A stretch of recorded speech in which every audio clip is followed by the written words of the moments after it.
भूखा राजा और गरीब किसान। सालों पहले एक नगर का राजा अपने राज्य में रात को अपना रूप बदलकर घूमता था। वो रूप बदलने के बाद लोगों से मिलकर अपने यानी राजा के बारे में जानने की कोशिश करता और समस्याओं को समझता था।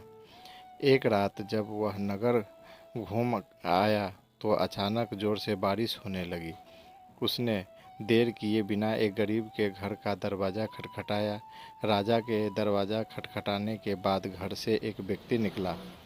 वह एक गरीब किसान था जो अपनी पत्नी और बच्चों के साथ रहता था। बारिश तेज थी तो किसान ने राजा को अंदर आने के लिए कहा। राजा ने किसान के घर में जाने के बाद पूछा, क्या आप मुझे कुछ खिला सकते हैं? मुझे बहुत तेज़ भूख लगी है। वो किसान गरीब और उसका परिवार 3 दिनों से भूखा था और उसके घर में एक भी दाना अन्न का नहीं था। किसान के मन में हुआ कि भले ही हम भूखे हैं, लेकिन अपने अतिथि को यूँ भूखा नहीं रख सकते। अब किसान ये सोच समझकर बेचैन होने लगा कि अपने घर के सामने वाली दुकान से चावल चुराने की तरकीब सोची। उसने सिर्फ अतिथि के लिए ही 2 मुट्ठी चावल लिया और उसे पकाकर राजा को खिला दिया। तब तक बारिश रुक गई थी और राजा अपने घर चला गया। दूसरे दिन दुकान का मालिक अनाज की चोरी की शिकायत को लेकर राजा के पास पहुंचा।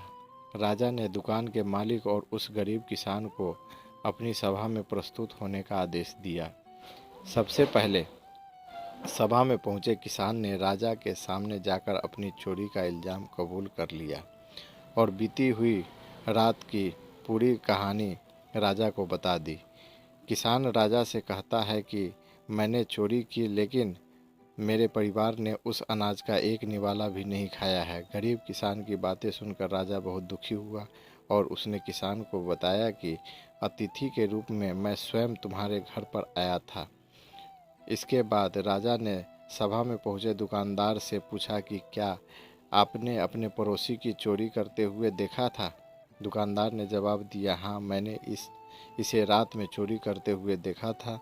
दुकानदार की बात सुनने के बाद राजा कहता है कि इस चोरी के लिए मैं पहले जिम्मेवार हूँ और फिर दूसरा तुम हो, क्योंकि तुमने अपने पड़ोसी को अनाज की चोरी करते हुए देखा, मगर कभी उसके भूखे परिवार को नहीं देखा।